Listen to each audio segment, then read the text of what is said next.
اے ایمان والو، نہ تو اللہ اور رسول سے خیانت کرو اور نہ اپنی امانتوں میں خیانت کرو، اور تم ان باتوں کو جانتے ہو، اور جان رکھو کہ تمہارا مال اور اولاد بڑی آزمائش ہے، اور یہ کہ اللہ کے پاس نیکیوں کا بڑا ثواب ہے۔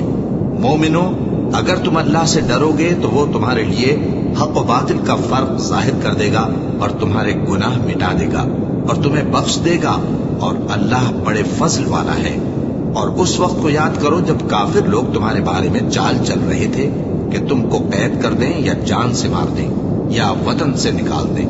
تو ادھر تو وہ چال چل رہے تھے اور ادھر اللہ تدبیر کر رہا تھا، اور اللہ بہترین تدبیر کرنے والا ہے۔ پناہ مانگتا ہوں میں اللہ کی شیطان مردود سے، شروع اللہ کا نام لے کر جو بڑا مہربان نہایت رحم والا ہے۔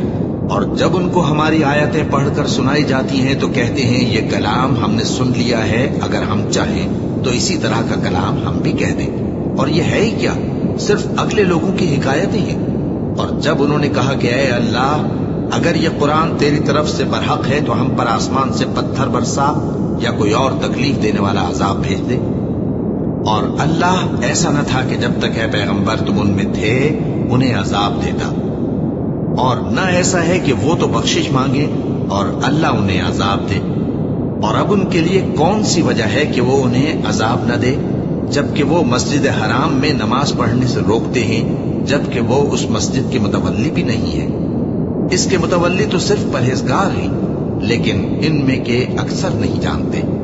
اور ان لوگوں کی نماز خانہ کعبہ کے پاس سیٹیاں اور تالیاں بجانے کے سوا کچھ نہ تھی، تو تم جو کفر کرتے تھے اب اس کے بدلے عذاب کا مزہ چکھو۔